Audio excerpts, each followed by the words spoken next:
Bonjour et bienvenue sur le podcast Développe ton biz, le podcast qui donne la voix aux entrepreneurs du bien-être. Retrouvez chaque semaine une nouvelle personne qui viendra nous parler de son business, de l'idée au développement. Je vous laisse maintenant avec notre conversation. Alors bonjour Philippe, je suis ravie de t'accueillir sur le podcast. Bonjour Lucille, c'est un plaisir partagé. Est-ce que dans un premier temps, tu pourrais te présenter de la manière dont tu souhaites? Oui, bien sûr. Donc, je m'appelle Philippe Bureau, j'ai 59 ans et professionnellement, je suis co-gérant de la SARL Escalibur. Escalibur, c'est une société qui intervient dans différents domaines, mais j'imagine qu'on pourra y revenir tout à l'heure. Cette, ce métier que j'exerce aujourd'hui, c'est l'aboutissement d'une carrière professionnelle assez longue et assez diversifiée. Et j'imagine qu'on pourra revenir sur ces différents points au cours de l'entretien. Bien sûr. Alors, est-ce que dans un premier temps, tu pourrais nous expliquer en quoi consiste ton entreprise aujourd'hui? Bien sûr, Excalibur est une société qui intervient dans différents domaines. C'est une société qui intervient en conseil, qui intervient en formation euh, d'étudiants et d'adultes, je dirais, et qui intervient également dans le domaine du coaching. Euh, donc cette formation touche différents domaines, le management, le marketing, pour citer les principaux, la qualité, le domaine de la qualité et des certifications. Et puis, d'un point de vue plus humain, Excalibur intervient dans le domaine des relations humaines dans un sens assez large, en proposant des missions ou des formations dans le domaine de la communication, de la gestion des conflits, et puis l'accompagnement de projets professionnels ou, dans une moindre mesure, de projets personnels, notamment à travers la démarche de coaching qui peut aller au-delà de l'aspect professionnel et travailler sur la connaissance de soi, sur la compréhension de soi. D'accord. Et alors, au niveau de tes clients, donc tu as une très grande diversité de clients au final? Et oui, bien sûr, c'est aussi ce qui fait la richesse de notre métier, c'est que je m'adresse à la fois à des entreprises, principalement des PME. Alors, au sein d'une PME, je peux m'adresser aux chefs d'entreprise, je peux m'adresser à des managers, voire même à des collaborateurs. Excalibur travaille avec des grandes écoles, principalement des écoles de commerce, mais aussi avec des universités, notamment l'Université de Lille, avec différents organismes de formation pour lesquels nous pouvons intervenir comme sous-traitants ou que nous pouvons, nous également, sous-traiter pour proposer leurs services à nos clients. Et puis en coaching, principalement avec des professionnels et dans une moindre mesure avec des partenaires. OK, super. Et alors justement, le fait d'avoir, plusieurs cibles comme ça, c'est pas été trop compliqué au niveau du positionnement et au niveau de plus ou moins la prospection pour, trouver justement tous ces clients? Alors tu as raison Lucille. Une grande difficulté, c'est dans nos métiers, et je pense dans le cadre d'un projet professionnel en général, une grande difficulté, c'est de se positionner. On reviendra peut-être sur ce point, sur les difficultés rencontrées. Mais le positionnement, c'est effectivement quand on crée une activité, une nouvelle activité, de dire à qui je m'adresse, avec quelle expertise je m'adresse à cette cible, et puis pour leur apporter quoi. Et finalement, on se dit, ben tiens, plus je m'adresserai à un grand nombre de prospects, de clients potentiels, et plus je réaliserai de chiffre d'affaires, parce que ben, j'ai de nombreuses cordes à mon arc, je sais faire beaucoup de choses, et donc je vais proposer de faire tout pour tout le monde. C'est la grande erreur à ne pas commettre finalement, parce que ce n'est pas ce que recherchent nos clients. Et il va falloir, quand on va créer une activité, être très spécifique au contraire et dire voilà ce que je peux apporter, à qui je peux l'apporter, et voilà le bénéfice que vous en tirez. Et c'est pas toujours facile de faire des choix, notamment lors de la création de l'activité. En général, cela se fait au fur et à mesure. On commence sur une cible. Pour ce qui me concerne, j'ai commencé avec le coaching Mmh. il y a un peu plus d'une dizaine d'années. Et puis, cette cible s'est naturellement élargie à d'autres activités, à la formation, à donner des cours et à effectuer des missions de conseil. Et cette cible, en fait, ce positionnement évolue tout au long de la vie Ouais. de l'entreprise et a évolué aussi tout au long de mon parcours professionnel. Et alors justement, cette évolution, elle a été faite, via des opportunités ou on est venu vous voir pour vous dire que, «Ah bah, j'aimerais bien travailler avec toi, mais je suis une entreprise, est-ce que c'est possible?» Ou est-ce que, ça a été un choix de ta part de justement te diversifier, de t'orienter en fait vers de nouvelles cibles? Alors les 2. Quand j'ai commencé, cette activité il y a une dizaine d'années, j'avais je pourrais citer mot pour mot mon projet professionnel de l'époque. OK. C'était vraiment, voilà, je souhaite accompagner des grandes et moyennes entreprises pour, participer à leur évolution. Voilà, c'était, je pourrais y mettre des guillemets, c'était vraiment, ce que je souhaitais à ce moment-là. Euh, J'avais juste oublié que les grandes entreprises n'attendaient pas forcément après moi. Mmh. Et donc, à un moment donné, il y a eu une réflexion qui était à la fois personnelle et à la fois économique. C'est-à-dire qu'à ce moment-là, j'ai su me remettre en question en me disant, mais finalement, les entreprises n'attendaient pas forcément après moi. Et donc, qu'est-ce que je peux leur apporter de plus? Mmh. Et puis, il y avait un raisonnement économique de dire, bah, s'ils n'attendent pas après moi, je vais pas avoir suffisamment de clients, donc je vais pas gagner ma vie, et donc ça va pas le faire.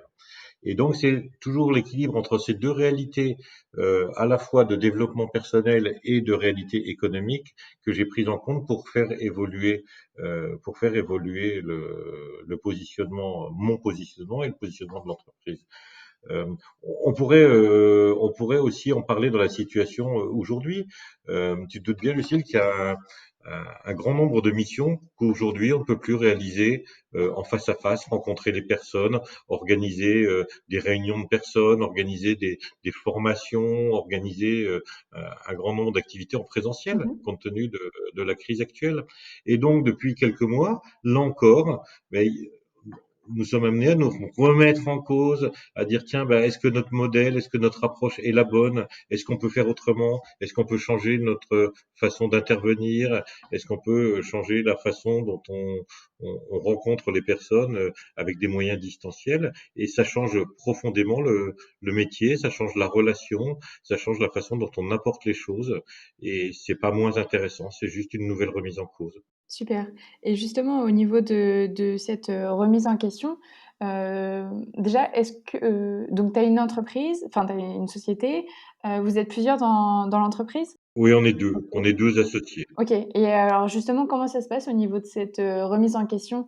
Est-ce que, vous faites des brainstorming? Est-ce que, enfin comment ça se passe en fait, Oui, c'est génial. C'est génial parce qu'on fait comme si on était une grande entreprise pour avoir travaillé dans des grandes entreprises. Même à Mmh deux, mh. on essaye d'y appliquer certains principes des grandes entreprises et on organise effectivement des réunions de pilotage stratégique. C'est un grand mot quand on est deux quand même, Ouais. mais ça nous oblige, ça nous oblige à fixer dans l'agenda un créneau, une demi-journée, une journée. On l'a même déjà fait dans le cadre de séminaires extérieurs. Et on le fait au moins une fois par an. C'est quelque chose que l'on s'impose en se OK. disant qu'est-ce qu'on veut faire de l'entreprise dans les prochaines années, comment elle a évolué depuis l'année dernière, comment a évolué notre business, comment a évolué le marché, comment nous on a évolué, Mmh mh. et donc comment on va se projeter sur l'année prochaine et sur les 2 ou 3 prochaines années. Et finalement, entre 2017, année où on a créé Excalibur, et puis aujourd'hui, notre positionnement a déjà beaucoup évolué. Et heureusement qu'on a pris en compte cette évolution, parce que ça nous permet de diversifier nos activités et donc alors, ça a deux avantages, c'est d'élargir notre champ d'intervention, mais c'est également de pouvoir choisir d'effectuer des missions qui nous plaisent et de ne pas subir notre Mmh. métier et de le choisir, ce qui est quand même un luxe aujourd'hui. Complètement. Et alors justement au niveau de la création d'entreprise, est-ce que ça a été compliqué, justement de créer l'entreprise? Est-ce que vous saviez directement, quel statut choisir? Vraiment toutes ces questions. Alors, la création en soi n'a pas été très compliquée. On est deux associés, on vient d'horizons différents. On a tous les deux été salariés par le passé Mmh mh. et on avait chacun de notre côté créé notre activité. OK. Un jour, on s'est rencontrés, on s'est parlé, on s'est côtoyé dans un certain nombre de réunions professionnelles et c'est devenu quasiment une évidence. Alors une évidence sur le papier. Mmh mh. Évidemment, la démarche ensuite de création, ça passe. il faut évidemment générer une certaine confiance entre les associés pour Évidemment. décider de créer ensemble, avoir une vision commune. Donc ça a pris un certain temps de préparation. Après la création en elle-même, euh, si je peux donner un conseil aux créateurs d'entreprise, bah, c'est de se faire conseiller, hein, de se faire conseiller par un conseiller juridique, par un expert comptable qui va peser le pour et le contre et indiquer quel est le meilleur statut et effectuer toutes les démarches. Je crois qu'il n'est pas raisonnable quand on n'est pas soi-même un professionnel de vouloir effectuer toutes ces démarches soi-même, ou en tout cas on prend le risque de commettre des erreurs qui peuvent avoir un coût par la suite. Donc là, je pense que c'est pas une dépense inutile que de se faire conseiller au moment de la création. À Complètement. partir du moment où on est accompagné, c'est pas très difficile à créer. OK. Et alors justement, là tu parles d'accompagnement. Est-ce que tu as d'autres activités, d'autres services que tu délègues ou, vous faites vraiment tout, vous-même? Euh, alors c'est une bonne question parce que dans notre projet initial, l'idée était vraiment que l'on sous-traite un grand nombre d'activités à des prestataires, à d'autres prestataires. D'accord. C'était même notre vision stratégique au moment de la création.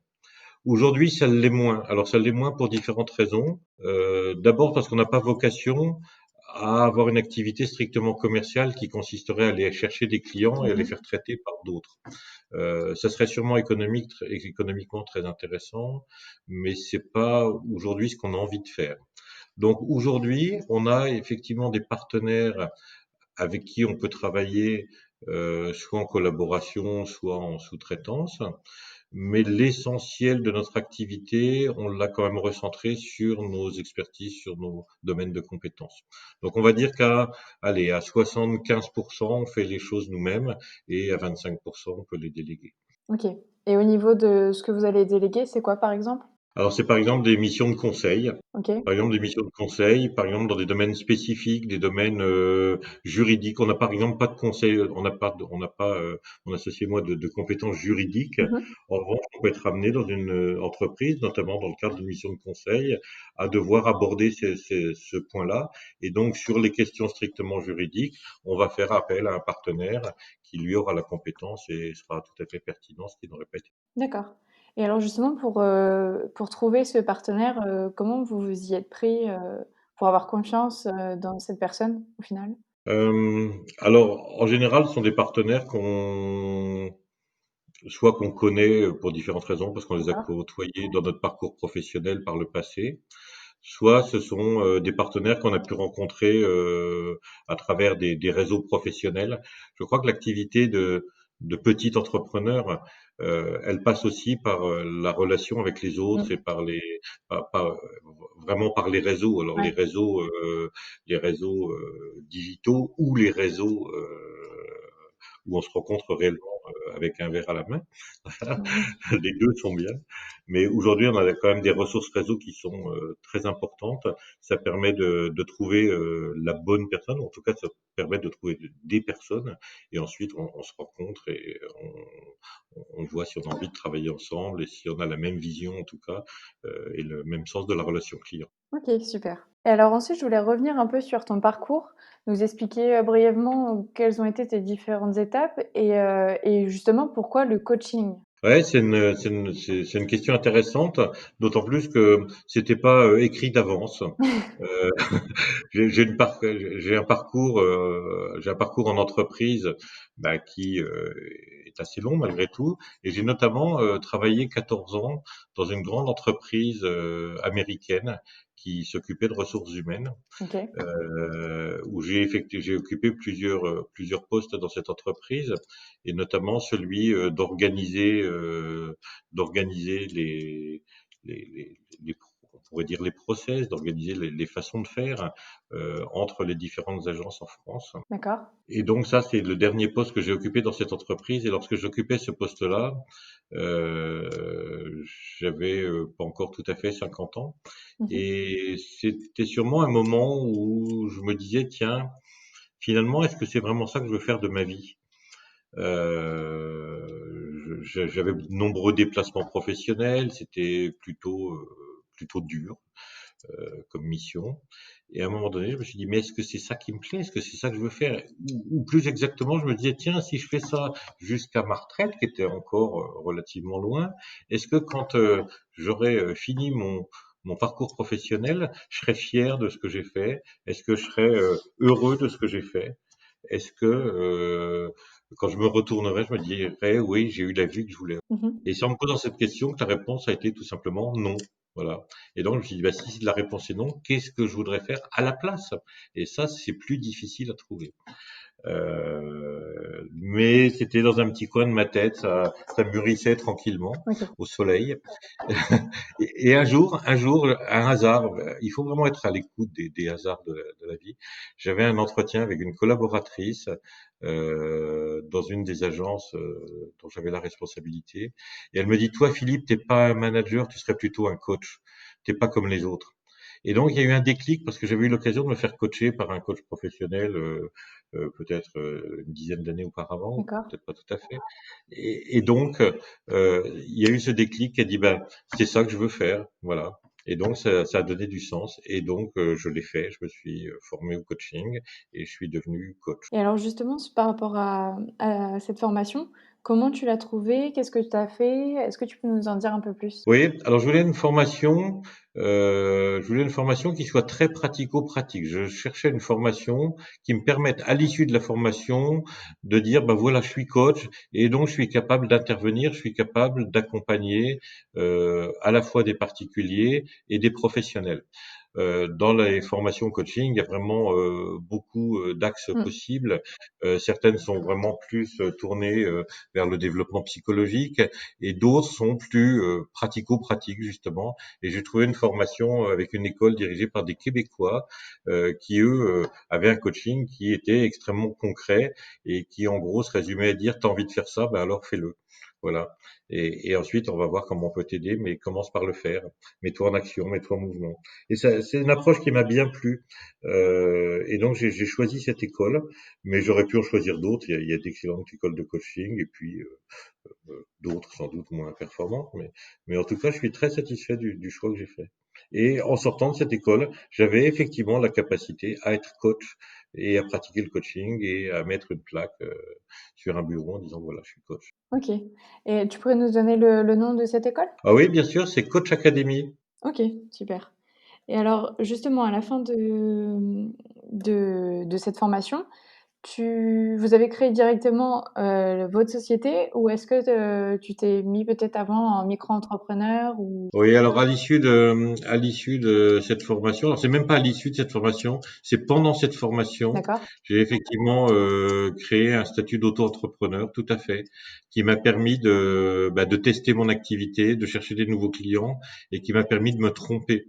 C'est-à-dire que si je pouvais donner un conseil à d'autres entrepreneurs, ce serait lorsque vous créez votre activité, avant d'investir beaucoup d'argent, avant de créer des structures lourdes qui vont vous coûter beaucoup, assurez-vous déjà d'avoir des clients. ouais. Bah oui, ça paraît évident, mais on est tellement convaincu de son projet quand on crée quelque chose qu'on se dit de toute façon les clients, puisque moi j'y crois, les clients vont y croire aussi et Mmh. ils vont tous accourir. Mais c'est pas la réalité. C'est rarement la réalité en tout cas.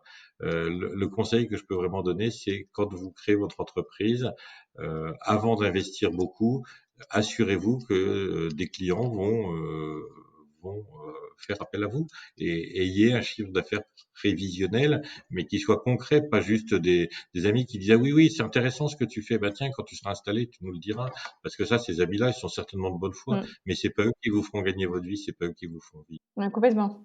Et alors justement, c'était quoi? C'était une erreur de positionnement que tu as faite? Oui, certainement, certainement, puisque comme je le disais tout à l'heure, j'ai dit je vais m'adresser à des entreprises moyennes et Oui, grandes. OK, Il se c'est trouve que les entreprises moyennes et grandes, soit elles utilisent déjà les services de cabinet de coaching ou de cabinet RH qui proposent aussi d'autres prestations, soit elles n'ont pas fait le choix d'utiliser le coaching parce que beaucoup d'entreprises ne l'utilisent pas encore. Et dans ce cas-là, comment moi, jeune coach débutant, j'allais être à même de pouvoir les convaincre d'utiliser les services d'un coach, ou plus difficile encore, comment j'aurais pu être concurrent et déloger des cabinets RH parfois renommés qui étaient déjà en place. Donc il y avait sûrement une erreur de positionnement, oui, certainement. Ok. C'est d'ailleurs pour ça, c'est d'ailleurs pour ça qu'aujourd'hui, Excalibur aussi, que ce soit à travers ses missions de conseil, de formation ou de coaching, s'adresse plutôt à une cible de PME, Mhm. parce que la relation est différente. Oui, ok. Je voulais te poser aussi une question. Si là, par exemple, demain, tu rencontres un jeune coach, qu'est-ce que tu lui donnerais comme conseil pour réussir à se faire connaître, à générer du business, en fait? Alors je lui donnerais pour conseil d'être présent à la fois sur les réseaux sociaux et à la fois sur les réseaux physiques, dans les réunions de réseau. Euh, je lui conseillerais de sortir un peu des sentiers battus. En tout cas, il y a une chose que je lui conseillerais pas, c'est de faire de la prospection téléphonique, Mhm. d'envoyer des emails, etc. dans la nature. Euh, Ça va lui coûter beaucoup d'énergie.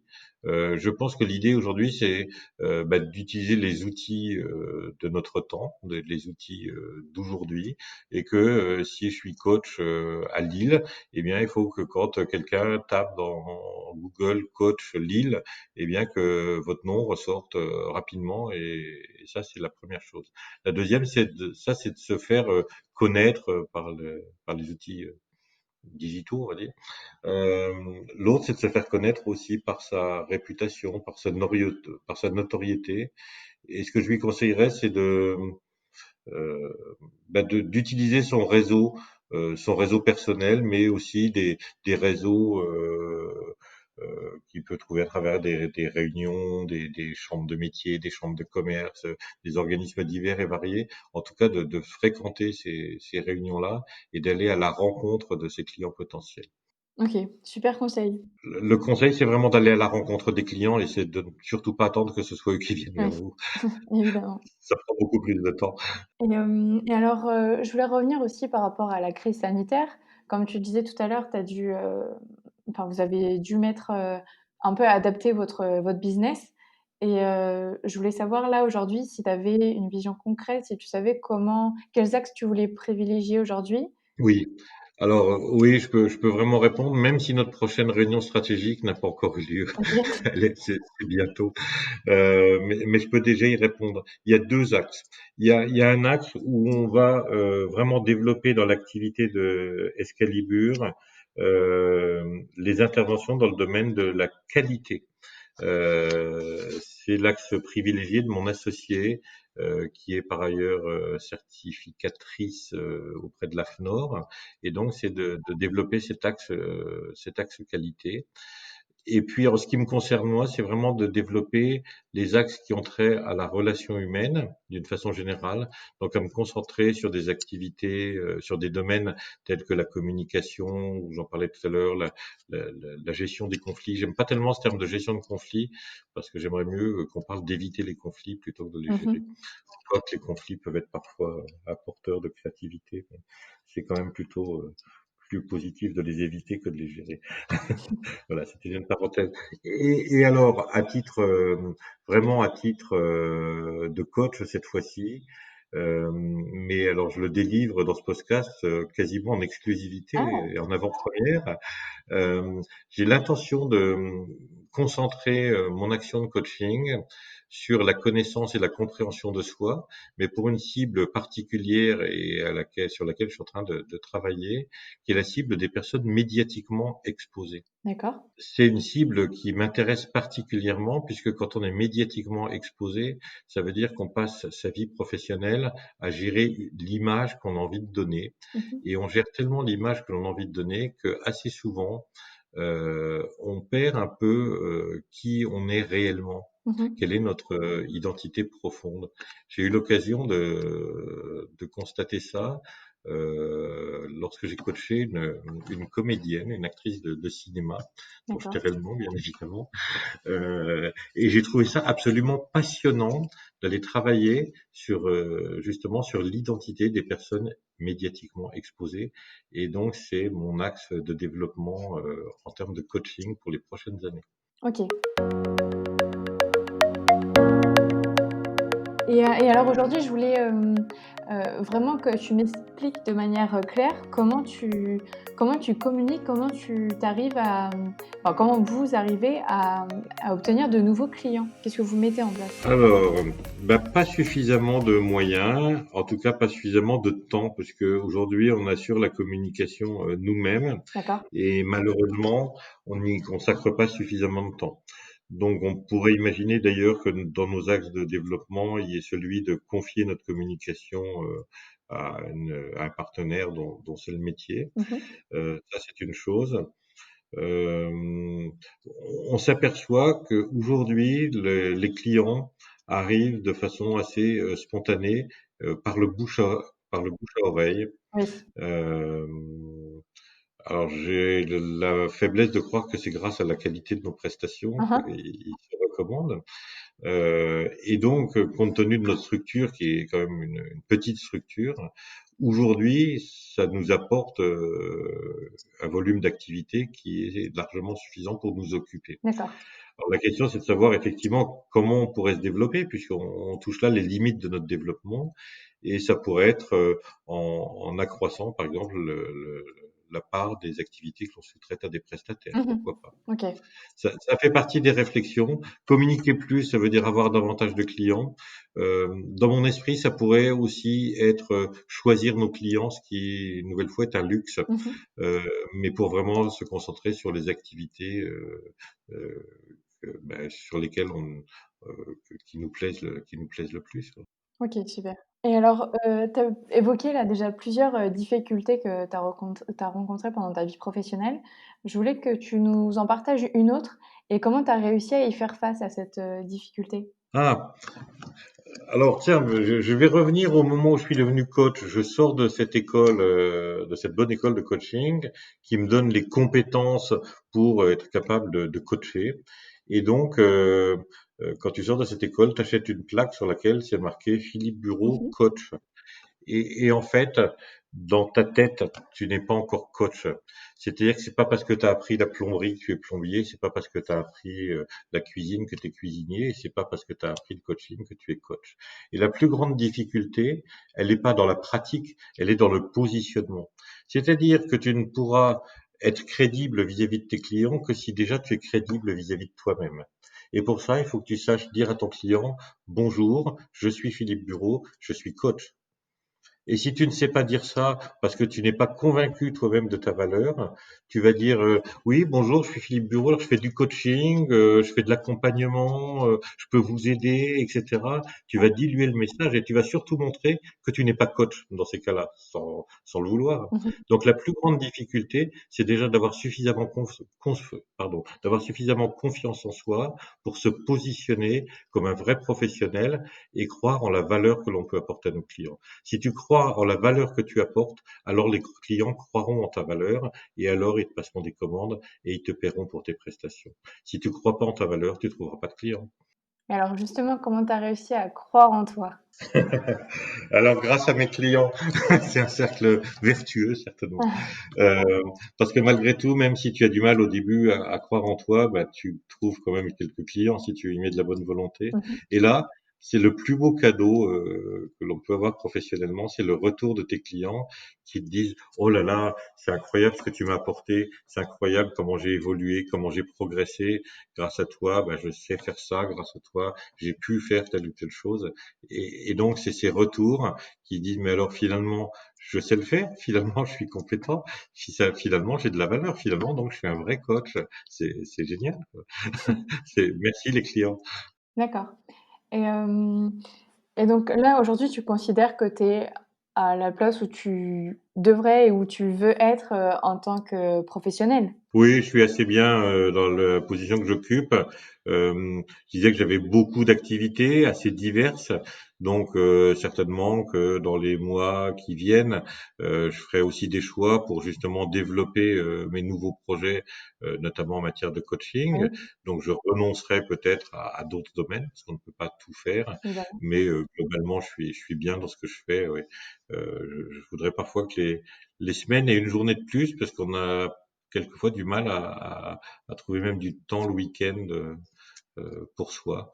C'est d'ailleurs, tiens, puisque tu parlais des difficultés, Lucille, c'est une des difficultés des créateurs d'entreprises, de ceux qui se mettent à leur compte, de ceux qui ne sont pas dans des grandes structures, c'est qu'on est finalement dans notre métier 7 jours sur 7, Mhm. 24 heures sur 24, et si on n'y prend pas garde, on oublie de se donner du temps pour soi. Et au bout d'un moment, ça peut créer une saturation, ça peut être difficile à vivre, ça peut nuire aux relations qu'on peut avoir avec les autres, avec notre entourage, avec nos amis, etc. Et donc, une des difficultés, c'est de dire, bah voilà, le dimanche, je travaille pas, le soir, j'arrête de travailler à telle heure, etc. Et même en disant ça, est-ce qu'on est vraiment déconnecté? Voilà. Mm. Donc, la difficulté, c'est la déconnexion. Et ça, c'est une difficulté que je rencontre pour moi et que je rencontre aussi chez mes clients. Et je tente d'aider mes clients à résoudre cette difficulté, mais j'aimerais bien que quelqu'un m'aide aussi à résoudre cette difficulté pour moi parce que c'est pas si facile. Non, en effet. Et j'avais une dernière question. Là, Ouais.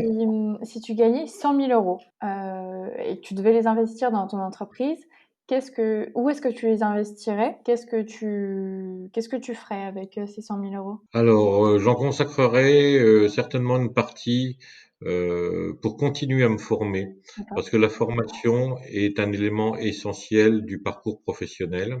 Et donc, quand on forme les autres, il ne faut pas non plus oublier de se former soi-même. Mais ça me coûterait quand même pas 100 000 €. Non.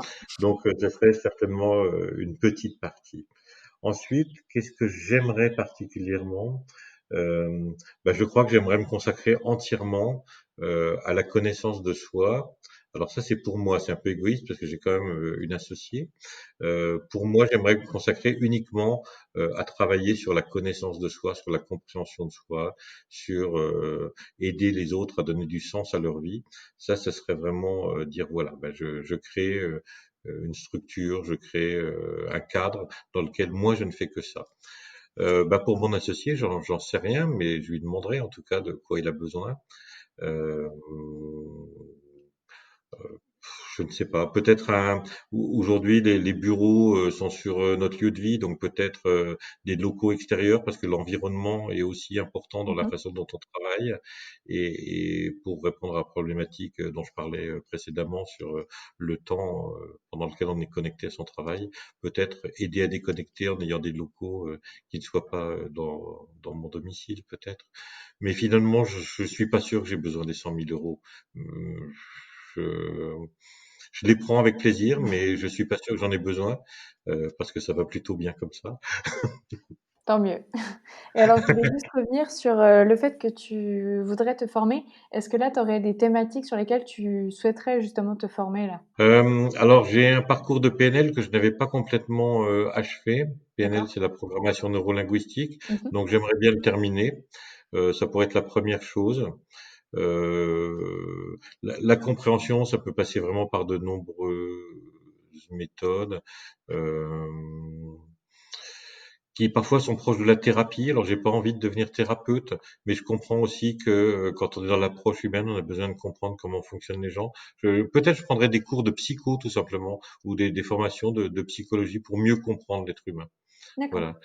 Je crois que c'est ça qui pourrait me manquer, puis j'adore ça, donc ça serait en même temps un plaisir. OK, super. Et au niveau du style de formation, est-ce que ce serait plus des formations en ligne, des formations en présentiel? Qu'est-ce que tu apprécies le plus au final au niveau des formations? Alors, je fais partie de ceux qui préfèrent encore les formations en présentiel, Mmh. surtout pour tout ce qui touche à l'humain. Bien sûr. Je trouve que les formations en distanciel conviennent très bien quand on est dans des sujets relativement techniques. En revanche, pour intervenir moi-même à distance sur des formations qui touchent à l'humain, je parle de la communication par Mmh. exemple, bah, travailler sur la communication relationnelle, et le mot relation veut bien dire ce qu'il veut dire, en distanciel, ça permet d'aborder des choses intéressantes, mais on ne crée pas du tout la même relation avec les personnes et ça ne permet pas d'avoir les mêmes approches pédagogiques. Et c'est quand même, je trouve, assez compliqué de travailler sur l'humain à travers un écran. Ok. Pour moi, c'est difficile. Ouais, non, je comprends tout à fait. Et alors, il y a une dernière question que j'aime bien poser, Ouais. c'est qui aimerais-tu entendre sur ce podcast? À savoir que donc j'aime bien partager le parcours de professionnels du bien-être. Donc c'est assez varié, ça peut passer de coach comme toi, comme de naturopathe, de sophrologue, de professeur de yoga, de fitness. Enfin, c'est très Ouais. varié. Ben moi, j'aimerais bien entendre quelqu'un que j'apprécie beaucoup, qui s'appelle Thierry Janssen. Thierry Janssen, D'accord. c'est quelqu'un que tu connais peut-être, qui était médecin et qui un jour a décidé d'arrêter la médecine parce que c'était pas le sens qu'il voulait donner à sa vie. Et depuis, ben, il anime des conférences, il écrit des livres et il explique, ou en tout cas, il sensibilise ses auditeurs ou ses lecteurs à donner du sens à leur vie. Voilà, et c'est quelqu'un qui, plus est très accessible, donc j'aimerais bien entendre Thierry Janssen. Ok. Bon, bah, je le contacterai alors. Il est en Belgique, je ne sais pas si j'ai peut-être ses coordonnées quelque part. Alors je ne sais pas s'il t'accordera une interview, mais en tout cas, c'est quelqu'un, si tu lui envoies un mail, il te répondra. Donc, il te dira oui. D'accord. Voilà. Ok, super. Et sur quel canot tu veux que je redirige tes auditeurs? Je mets à chaque fois dans les notes du podcast les différents supports en fait où on peut te retrouver. Ah oui, oh ben, incontestablement sur LinkedIn, qui est aujourd'hui le support que j'utilise le plus et sur lequel j'ai quand même de nombreux contacts. Donc vraiment LinkedIn, c'est le support idéal. Après, ben après je te laisse. Après c'est ton job, c'est pas, c'est ton job après. À toi de faire en sorte que les auditeurs me retrouvent et qu'ils aient envie de prendre contact avec moi, même si c'est simplement pour échanger des idées. Voilà, j'en serais ravi. Et je serais ravi que cette interview puisse aussi donner envie à certains de se passionner pour l'humain, pour l'évolution de l'humain. Voilà, c'est ce qui m'intéresse, c'est la notion d'évoluer. Rien n'est statique et on évolue tous. Et l'idée, c'est de bien évoluer. Voilà. Ok, bah, très beau mot de la fin. Je te remercie pour cette discussion. C'était très enrichissant. Ben, merci Lucille, c'était un vrai plaisir de parler avec toi et de répondre à tes questions.